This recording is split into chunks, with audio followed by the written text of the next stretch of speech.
maju, membangun komitmen baru, sehati menjaga diri demi kejayaan institusi. Jaksa menyapa sahabat masyarakat, membuka diri, wujudkan sinergi. Hukum yang sejati tidak berjalan sendiri. Tunaikan bakti, masyarakat menanti. Jaksa menyapa, berjalan bersama.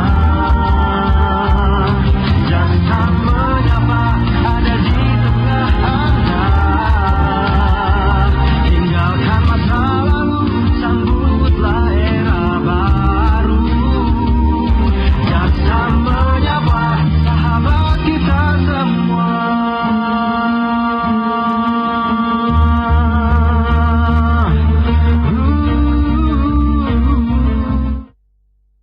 Baik pendengar, Anda masih bersama kami program Sate RRI Purwokerto, kanal informasi dan inspirasi. Seperti yang sudah kami informasikan bahwa siang hari ini kita akan bersama dalam program Jaksa Menyapa. Bersama dengan Kejaksaan Negeri Kabupaten Kebumen, di studio sudah hadir ada dua narasumber ganteng kita ya. Yang cantik ada di belakang nih, nggak mau tayang ya Mbak ya? Oke, nggak apa-apa deh. Di sini ada Bapak Peri Kurnia SH, beliau Kasih Bidang Perdata dan Tata Usaha Negara Kejari Kebumen. Selamat siang, Assalamualaikum Pak Peri. Waalaikumsalam warahmatullahi wabarakatuh. Selamat siang, Mbak. Sehat Pak? Alhamdulillah. Baik, Pak Peri tidak sendiri. Di sini ada Bapak Ahmad Sudarmaji SH, Kasih Intel dari Kejaksaan Negeri Kabupaten Kebumen. Assalamualaikum, selamat siang Pak Ahmad. Assalamualaikum. Waalaikumsalam warahmatullahi wabarakatuh. Selamat siang semuanya. Sehat Pak? Alhamdulillah, barakallah. Kita berapa purnama gak ketemu ya Pak ya? Lama, dan alhamdulillah kita dipertemukan kembali dalam program Jaksa Menyapa untuk edisi hari ini, hari Kamis tanggalnya 2 Agustus 2023. Betul ya, 2 Agustus ya? Tanggal 3 kayaknya ya. Tanggal 3, oke. Penjarinya ngantuk nih berarti ya. Baik, tanggal 3 Agustus 2023 kita akan membahas satu tema menarik, mengenal peran dan fungsi Kejaksaan Bidang Perdata dan Tata Usaha. Tapi di studio kami tidak hanya bidang Datun saja yang hadir, ada Kasih Intel juga Pak Ahmad Sudarmaji. Baik, kita kenalan dulu dengan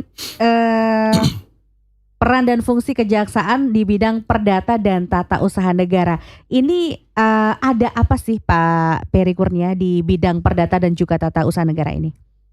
Ya, kami di bidang perdata dan tata usaha negara Kejaksaan dalam hal ini dengan surat kuasa khusus kita dapat bertindak baik di dalam pengadilan maupun di luar pengadilan untuk dan atas nama pemerintah atau negara ya Mbak. Jadi kita mewakili negara sebagai pengacaranya negara begitu Mbak dibilang.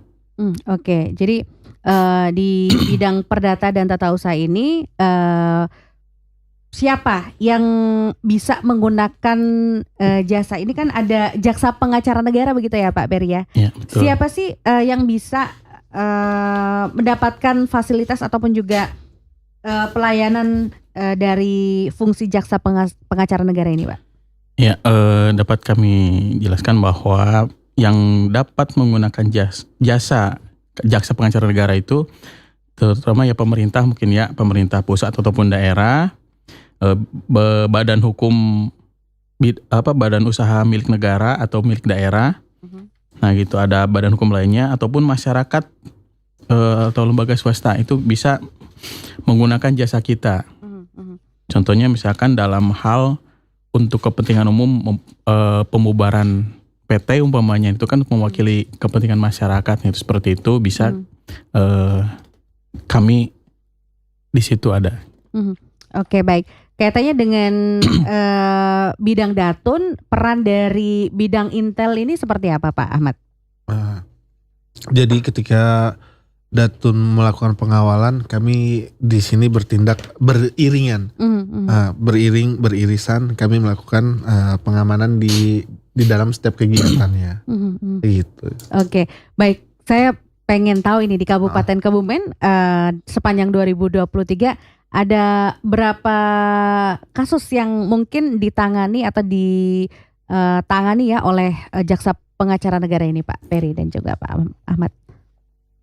Baik, untuk di tahun 2003 ini kita banyak melakukan pendampingan hukum, seperti ada untuk pekerjaan konstruksi di pemerintah daerah, kemudian ada juga dari badan usaha milik negara atau BUMN seperti BPJS, kesehatan ataupun kerjaan. Nah, kami melakukan pendampingan dengan untuk upaya melakukan penagihan seperti itu untuk bagi nasabah yang belum taat atau patuh ya. Nah seperti itu. Kemudian kami di awal tahun kemarin ada putus perkara tata usaha negara, di mana ada perkara bahwa di Kebumen ini diadakan perubahan nama jalan. Nah, perubahan nama jalan di beberapa jalan itu diadakan perubahan. Pemerintah Kabupaten Kebumen, kemudian dari masyarakat yang melakukan gugatan atas perubahan nama jalan itu, keputusan pemerintah daerah Kebumen. Nah itu digugat. Alhamdulillah kami di situ mewakili Pemkab Kebumen sebagai tergugat, dan alhamdulillah kita dimenangkan oleh Hakim PT UN begitu. Oke, baik. Jadi mungkin menekankan kembali tadi sudah dijelaskan oleh Pak Peri bahwa siapa yang dapat menggunakan jasa jaksa pengacara negara itu tadi pemerintah pusat atau daerah begitu ya, kemudian juga badan usaha milik negara, badan usaha milik daerah, kemudian masyarakat atau lembaga swasta, bahkan badan hukum lainnya. Nah, barangkali pendengar Anda khususnya di wilayah hukum Kabupaten Kebumen mungkin sedang terkait masalah atau tersandung kasus, boleh mungkin curhat ke Kabupaten Kebumen ya, di Kejari Kabupaten Kebumen ini. Boleh. Untuk Anda yang masyarakat bisa ya? Bisa. Masyarakat itu bisa, namanya pelayanan hukum. Di situ namanya pelayanan hukum. Di situ masyarakat boleh menyampaikan keluhan tentang hukum atau seperti apa. Nah, kami akan memberikan semacam pencerahan atau bimbingan mungkin ya di situ, pelayanan hukum, konsultasi hukum gitu. Jadi yang ingin berkonsultasi tentang hukum, nanti kami coba ini kan khususnya di bidang keperdataan dan tata usaha negara ataupun jenis hukum yang lain gitu ya, misalnya pidana pun kita bisa ya memfasilitasi. Oke, baik. Dan fungsi dari Intel sendiri adalah mengawal ya, ataupun juga mengiringi ketika mungkin dari Datun ini sedang menangani sebuah perkara. Oke, baik pendengar dimanapun Anda berada, silakan untuk Anda yang mau bergabung bersama kami di 632336 atau di 0811 kita membahas soal peran kejaksaan dalam bidang perdata dan tata usaha negara. Tadi Pak Peri juga menyebutkan adalah beberapa di antaranya penyelamatan atau pemulihan aset negara begitu ya. Yang kasusnya tadi adalah yang pergantian nama itu ya. Siap. Oke, kemudian juga menegakkan wibawa pemerintah, dalam hal ini mewakili pemerintah dalam gugatan tata usaha negara, kemudian mewakili kepentingan keperdataan masyarakat begitu. Dan pendengar, Pak Ahmad dan juga Pak Peri, kalau misalkan mengikuti informasi atau berita begitu ya, di sini ada satu hal atau satu kasus yang sedang menjadi cermatan adalah ini Pak, mengikuti berita tentang Guru Soekarno Putra kah yang bersengketa dengan salah satu rekannya untuk menjual rumah peninggalan dari Bung Karno. Itu kalau misalkan dilihat dari kacamata hukum, itu bidang Datun apakah masuk di situ? Bisa? Kami masuk untuk konsultasi hukumnya ya Mbak. Karena kan ya para pihak itu kan bukan merupakan elemen pemerintah ya Mbak ya. Jadi kami masuk di situ, kita artinya para pihak dapat menggunakan jasa kami dalam hal konsultasi hukum begitu, bukan dalam hal untuk beracara ataupun tindakan hukum lainnya gitu. Oke, baik. Jadi apapun masalahnya, masyarakat pun bisa mendapatkan fasilitas ataupun juga pelayanan dari Kejaksaan Negeri begitu ya.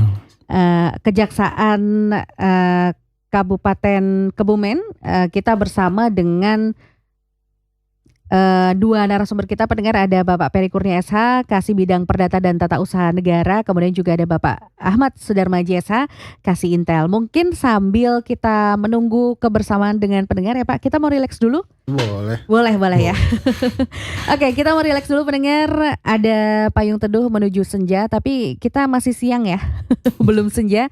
Sambil menantikan Anda pendengar, silakan sekali lagi di 632-336 atau di 0811-540-911. Kami juga bisa ditonton melalui kanal YouTube-nya RRI Purwokerto. Silakan untuk Anda yang mau bertanya, boleh juga meninggalkan pertanyaan di kolom komentar kita.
Baru saja ku beranjak beberapa saat sebelum itu ada yang mati menunggu sore menuju senja bersama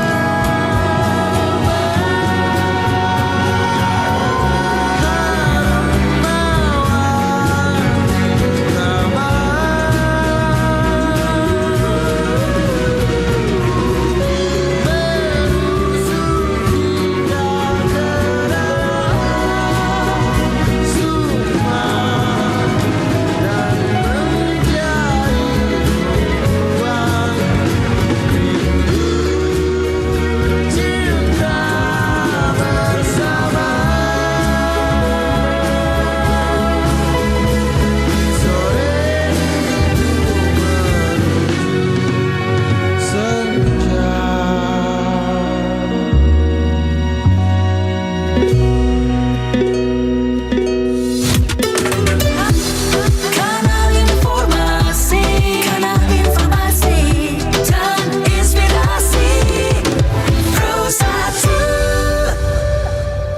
Anda masih bersama kami program 1 RRI Purwokerto, kanal informasi dan inspirasi, masih di Jaksa Menyapa edisi hari ini Kamis 3 Agustus 2023. Masih bersama dengan teman jaksa dari Kejaksaan Negeri Kabupaten Kebumen, dan kita masih membahas tentang satu tema menarik soal mengenal peran dan fungsi kejaksaan bidang perdata dan tata usaha negara.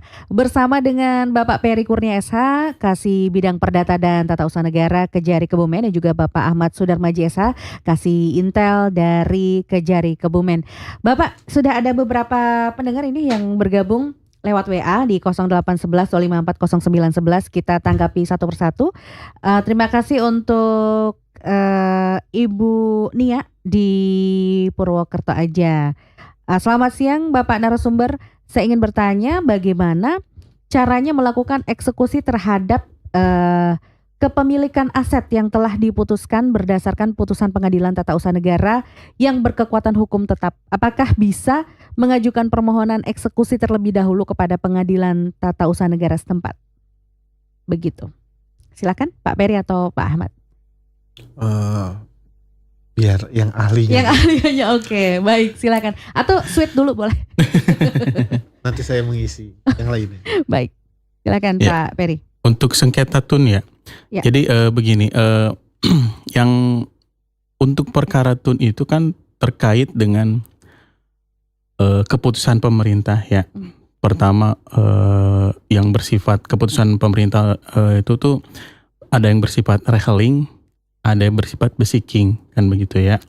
Nah, yang bersifat reheling itu berupa aturan-aturan umum mengatur masyarakat. Nah, kemudian yang bersifat besiking itu menuju pada subjek atau orang tertentu. Contoh misalkan ada keputusan pemerintah yang menyatakan bahwa ini merupakan bahu jalan, misalkan gitu ya. Ada, nah itu seperti itu itu basiking namanya ya, basiking. Nah untuk yang ibu ini tadi pertanyaannya adalah untuk eksekusi ya. Iya. Eksekusi terkait perkaranya mungkin tanah mungkin atau apa ya? Iya, ini kurang lengkap juga ya Pak ya, Iya.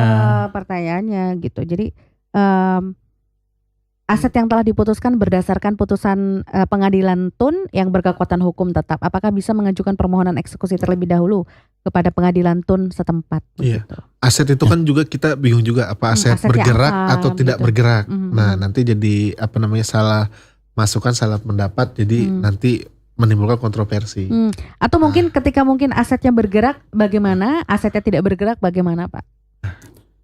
Ya. Untuk yang aset tidak bergerak, seperti contohnya tanah ya, tidak bergerak tanah atau bangunan kan itu ya.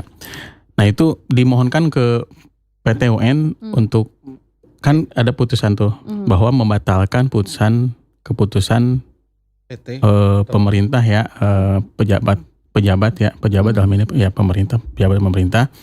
Nah itu ketika dibunyikan bahwa memang dimenangkan oleh penggugat, umpamanya ibu ini sebagai penggugat ya, diajukan ke pengadilan untuk eksekusi. Dengan sendirinya ketika putusan PT UN itu turun, maka keputusan daripada pejabat itu menjadi batal, begitu. Jadi batal. Ketika misalkan bunyi putusannya menyatakan bahwa memang kepemilikan itu sudah milik yang ibu itu gitu ya. Jadi ya itu udah secara ini milik ibu, yaitu dimohonkan ke PT UN. Dan sebetulnya kalau ya secara otomatis ya sekarang ini, ketika objek itu misalkan tanah ya, ketika misalkan ada keputusan dari pejabat atau pemerintah mengklaim tanah itu, dan setelah mekanisme kan begini, tindakan hukum kalau misalkan sengketa itu kan perdata ya, perdata. Nah ada tindakan lain, contoh umpamanya pihak Pemkab ingin mengeksekusi lahan itu, bersurat mengeluarkan somasi ya, mengeluarkan somasi bahwa misalkan Bupati Kebumen, memberikan somasi ini untuk mengosongkan lahan ibu itu. Nah padahal Pemkab Kebumen sendiri tidak punya legalitas yang jelas nih terhadap kepemilikan tanah itu. Nah ibu ini bisa mengajukan ke PT UN atas surat yang tadi, somasi tadi, bahwa Bapak ini pejabat ini, bupati ini tidak berwenang mengeluarkan somasi pengosongan lahan karena lahan tersebut bukan merupakan Pemkab Kebumen gitu. Nah seperti itu. Nah jadi ketika misalkan diputuskan bahwa somasi itu memang dibatalkan oleh PT UN, nah maka dengan sendirinya ya eksekusi itu tidak boleh dilaksanakan begitu. Seperti itu. Oke, baik. Itu untuk yang tidak bergerak ya? Ya. Oke, kemudian kalau misalkan aset yang bergerak seperti apa, Pak? Aset bergerak ya. Kalau untuk aset bergerak mungkin untuk kepemilikan apa ya antara pemerintah dengan masyarakat ya. Mungkin lebih ke yang tidak bergerak begitu ya? Contohnya gini. Ada misalnya kendaraan dinas. Nah itu bisa juga ya. Kendaraan dinas misalnya dipakai oleh pejabat yang sebelumnya menjabat. Taunya setelah dia tidak menjabat lagi atau sudah pensiun masih dipakai. Nah, seolah-olah itu milik pribadi. Nah itu juga bisa dimohonkan bantuan kepada seksi perdata dan tata usaha negara. Gitu. Atas aset yang dimiliki oleh pegawai sebelumnya. Oke, baik Ibu Nia, mungkin untuk bisa lebih jelasnya datang langsung ke kantor kejaksaan ya, boleh, agar supaya lebih detail lagi karena betul. ini ya tidak mengapa ini gambaran juga untuk pendengar yang lain yang barangkali juga memiliki kasus yang sama ya. Iya, jadi namanya hukum itu kan kompleks ya, Mbak ya, kasuistis. Jadi tidak semua perkara itu bisa kita generalisir ya. Jadi ada perkara seperti A belum tentu akan seperti B kan gitu. Jadi tidak bisa kita generalisir jadi kasuistis ya gitu. Jadi kalaupun emang untuk lebih jelasnya, lebih ininya boleh datang ke kita, manfaatkan layanan kami di konsultasi hukum begitu, Mbak. Baik, Pak Ahmad menambahkan silakan. Nah, sebelum kita lanjut lagi, Sobat Pro 1 RRI Purwokerto, mungkin ada yang belum kenal atau belum tahu dengan Bapak Kasidatun kami. Nah, terus mungkin juga belum ada yang ngeh, apa sih tupoksi datun? Terus bagaimana sih mekanisme atau prosedur ketika ingin memohon bantuan atau meminta pertimbangan hukum atau lainnya, itu gimana sih prosedurnya? Nah, gimana nih Pak itu Peri? perlu juga kita ketahui, Sobat Pro 1 RRI. Ya, jadi melanjutkan dari pertanyaan Ibu Nia ini kan memang butuh konsultasi hukum begitu ya. Iya. Nah urutannya bagaimana dan bidang datun itu ngapain aja seperti apa? Boleh Pak Peri dijelaskan Pak. Ya, terima kasih. Tadi menghendaki perkenalan ya. Tadi nama sudah. Tak kenal maka tak sayang. Nama Peri Kurnia. Untuk berdinas di Kejaksaan Kebumen, saya dilantik terhitung mulai tanggal 24 Juli 2023. Jadi usia kerja saya di Kebumen baru mungkin 10 harian ya, kurang lebih ya itu. Mau langsung digas aja nih Pak Kasih. Tapi sebelumnya memang di bidang tun ya Pak Peri? Sebelumnya di barang bukti. Oh di barang bukti, ya, oke, di baik. barang bukti itu. Cuman kami jaksa kan selalu dilibatkan dalam berbagai bidang ya, Pidsus, Pidum, Datun, Intel juga tuh pengamanan pimpinan. Nah, saya lahir di Bandung 39 tahun yang lalu. Oke. Menempuh pendidikan di Bandung, kuliah pun di Bandung. Penempatan pertama di Subang, kemudian jaksa pertama di Sulawesi Utara, di Kabupaten Bolang Mongondo Utara. Kemudian mutasi ke Kejaksaan Tinggi Sulawesi Utara 1 tahun, kemudian pindah ke Kejaksaan Negeri Sumedang, dan berikutnya pindah ke Kejaksaan di Karawang 5 tahun, lumayan lama di sana. Nah, ini Kebumen baru 10 hari ya. Dan semoga betah ya Pak. Amin.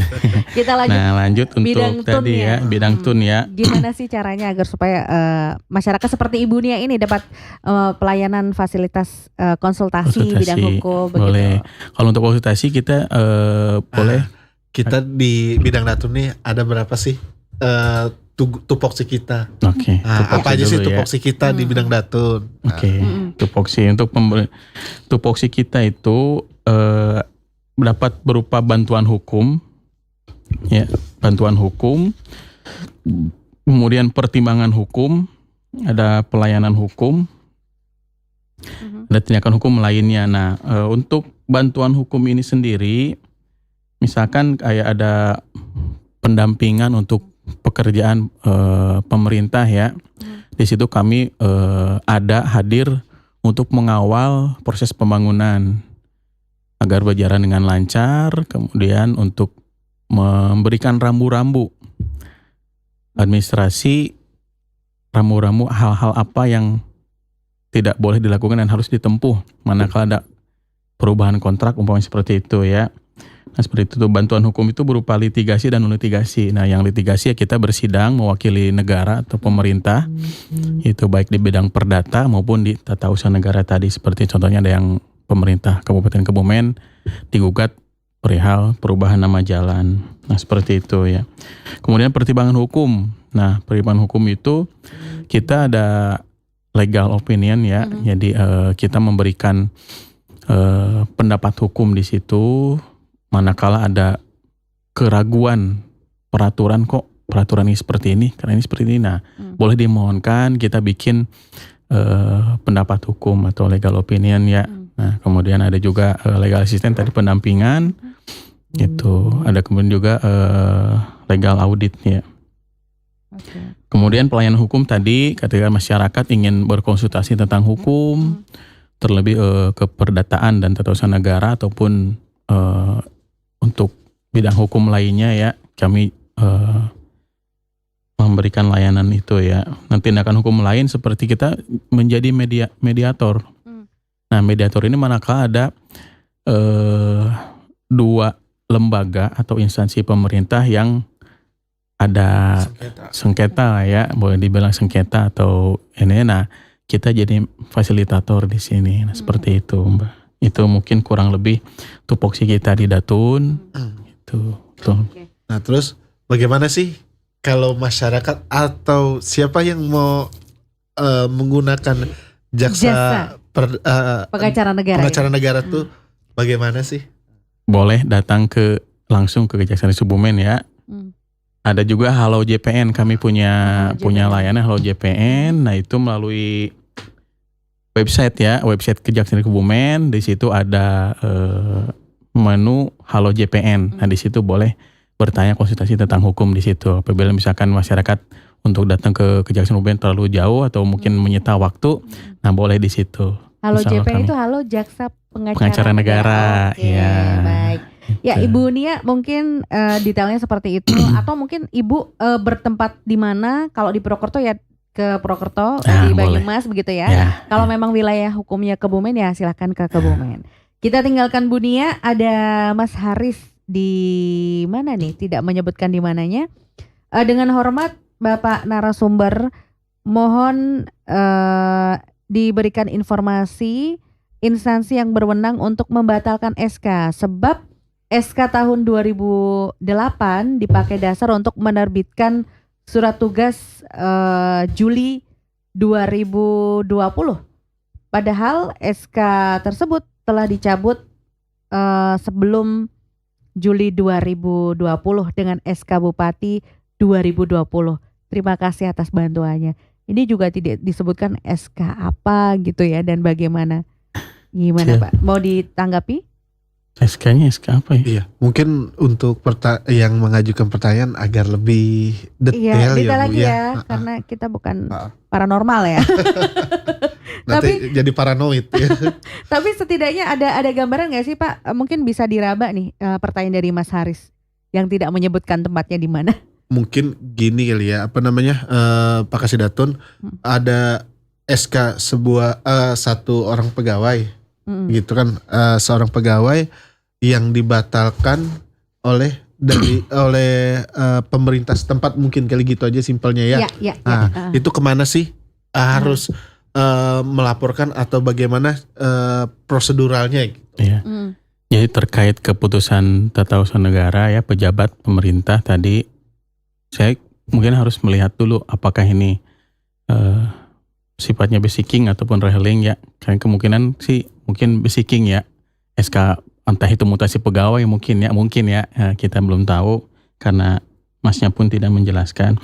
Nah di sini bahwa berdasarkan pasal 55 Undang-Undang PTUN, itu ketika seseorang tidak puas dengan keputusan pejabat pemerintah, maka masyarakat atau yang bersangkutan dapat mengajukan gugatan ke PT UN dalam waktu 90 hari terhitung sejak diterimanya keputusan itu.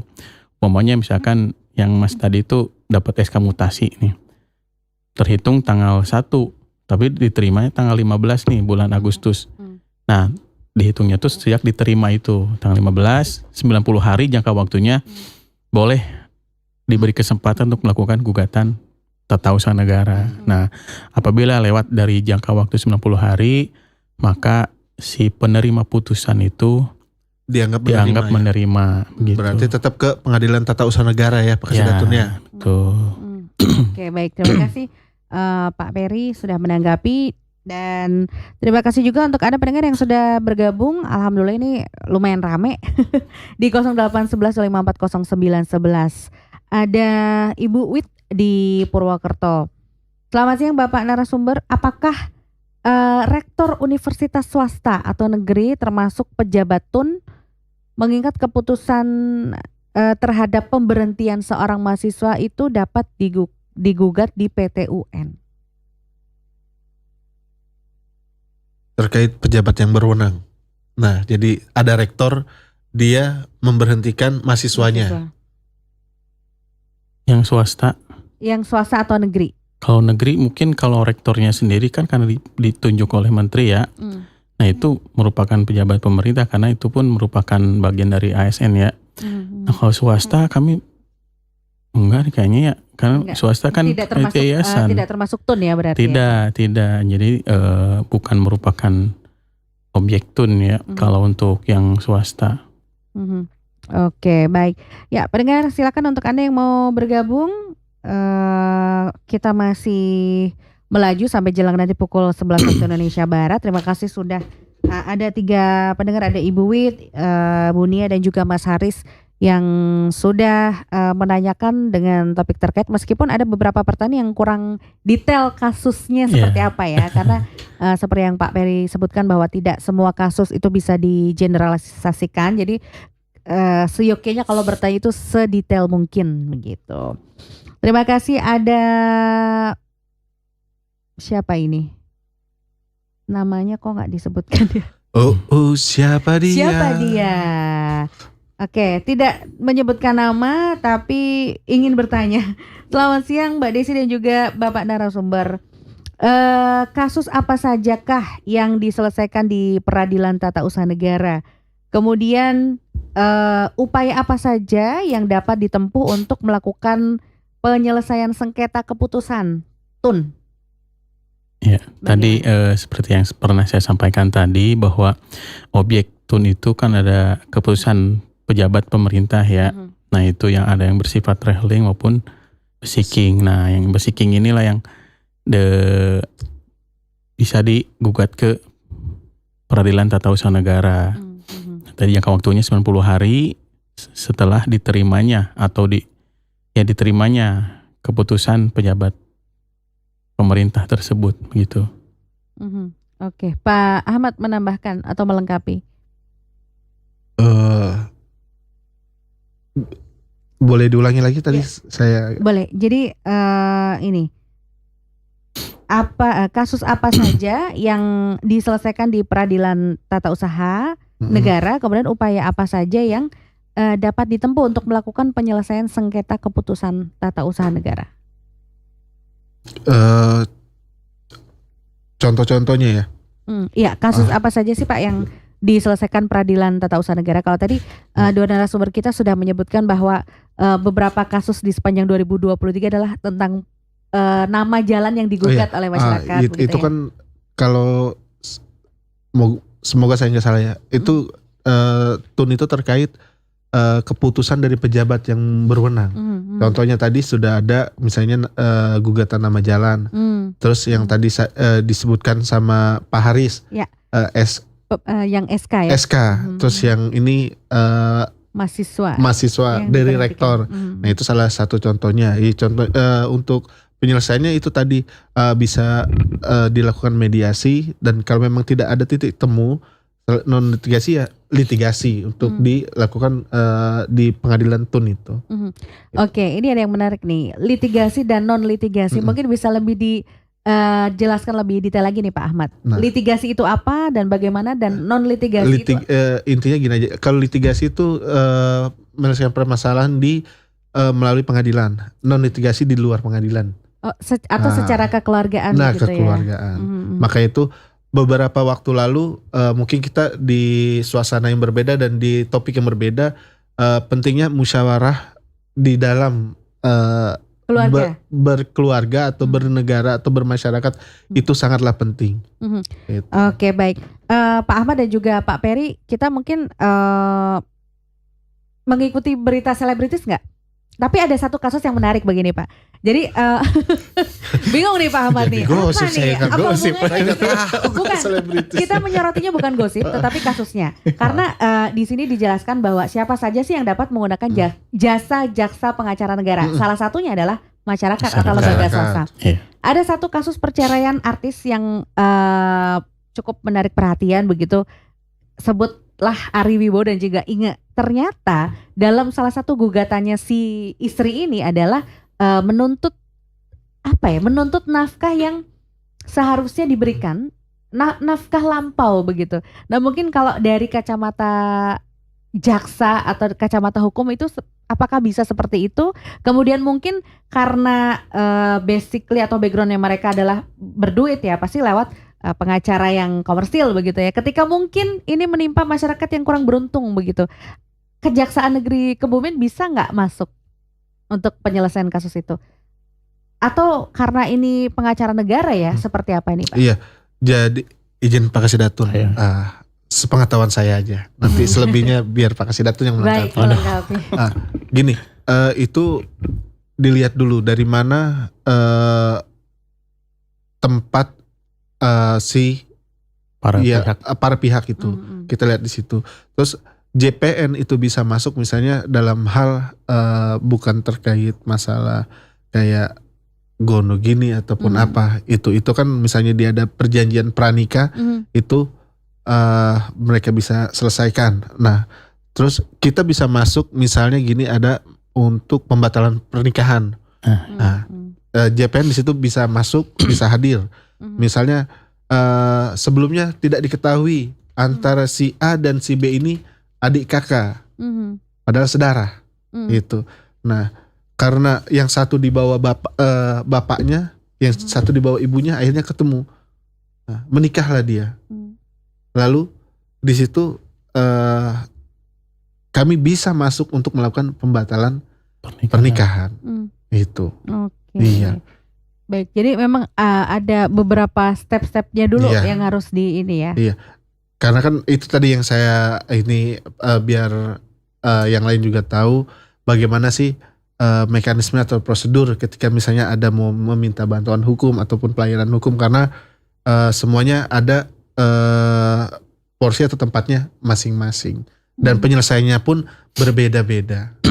Tapi kalau selama ini kalau boleh tahu, Kejaksaan Negeri Kabupaten Kebumen dalam menyelesaikan sebuah sengketa atau kasus diupayakan litigasi atau langsung mediasi terus ya? Tetap mediasi kita utamakan ya, hanya ditempuh ya sedapat mungkin kita selesaikan dengan kekeluargaan supaya bisa, karena kalau udah masuk ke ranah peradilan kan mekanismenya jadi ruwet lah ya, misalnya bukan ruwet ya, maksudnya panjang lah gitu ya.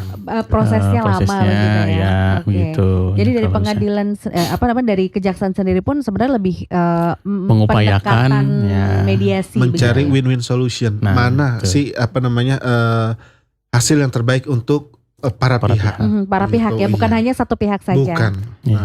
Karena para pihak ini punya kepentingan dan tujuan yang berbeda-beda, tapi bagaimana bisa terselesaikan dengan baik.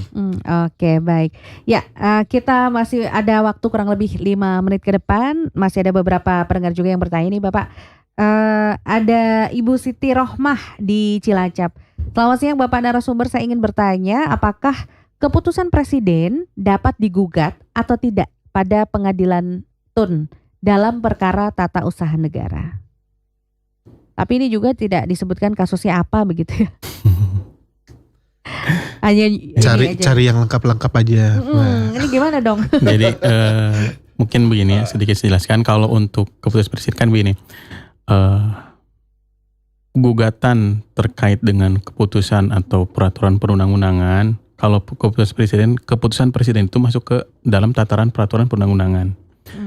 Nah, untuk gugatan terhadap undang-undang itu masyarakat boleh mengajukan ke Mahkamah Konstitusi. Nah, seperti itu. Nah, di bawah undang-undang, keputusan presiden, instruksi presiden, dan ke bawahnya itu dapat dilakukan gugatan ke Mahkamah Agung.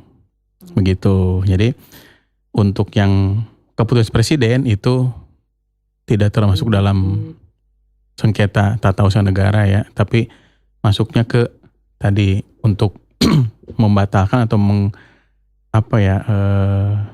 untuk melakukan gugatan ke ya Mahkamah gugatan yang Mahkamah Agung ya. Mahkamah Agung. Itu untuk undang-undang baru ke Mahkamah Konstitusi begitu.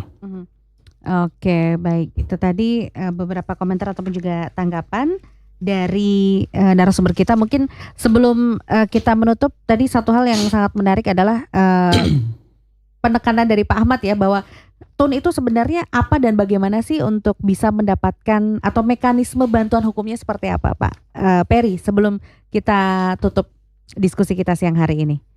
Oke, untuk bidang untuk tata usaha negara. Tata usaha negara ya. Untuk mekanisme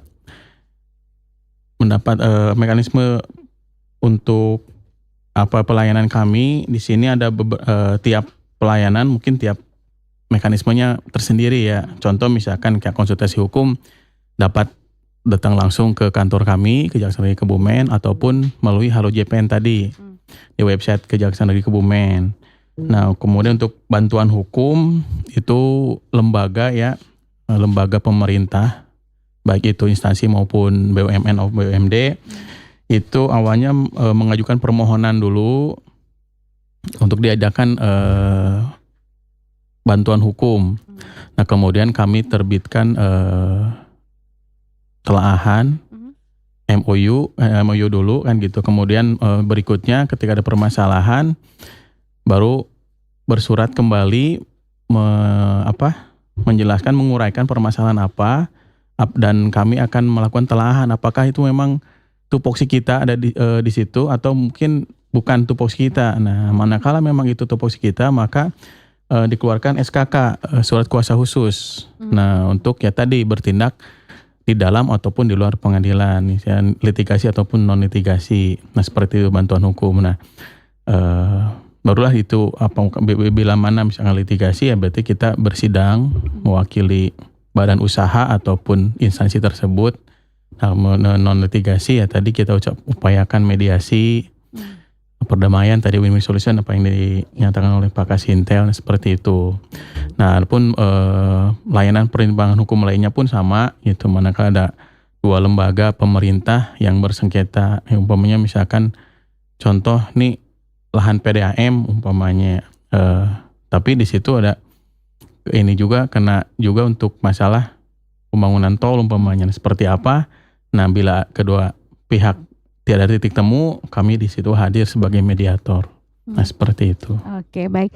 Terima kasih Pak Peri dan juga Pak Ahmad sudah hadir di studio. Mungkin dari Pak Ahmad mau singkat saja Pak untuk gongnya siang hari ini. Gongnya apa sih ya? Kalau dari kami kenali hukum, jauhi hukuman. Oke, Cakep. baik. Cakep banget ini ya. Kenali hukum. Jauhi hukuman. Jauhi hukuman. Oke.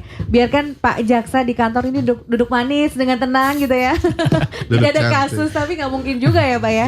Iya. Oke, yang pasti dari Kejaksaan juga selalu terbuka ya untuk membantu masyarakat yang memang membutuhkan bantuan hukum. Iya, bukan Kejari Kebumen aja tapi seluruh kejaksaan negeri di Indonesia. Baik. Atau Terima kejaksaan kasih. tinggi ya. Baik, terima kasih Pak Ahmad dan juga Pak Peri. Pendengar juga terima Sama-sama. kasih atas kebersamaannya. Demikian tadi program Jaksa Menyapa edisi siang hari ini. Saya Desi Natalia dan seluruh kerabat kerja yang bertugas mengucapkan terima kasih. Wassalamualaikum warahmatullahi wabarakatuh. Waalaikumsalam warahmatullahi wabarakatuh.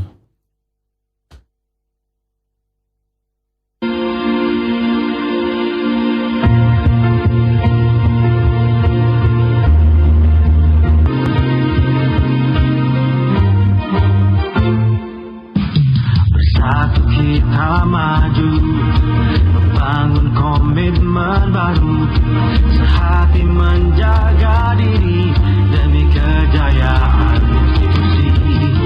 Jaksa menyapa sahabat masyarakat. Baik pendengar dimanapun Anda berada, pukul 11 waktu Indonesia Barat. Kita segera menuju ke Pro 3 RRI. Kita akan ikuti dinamika olahraga.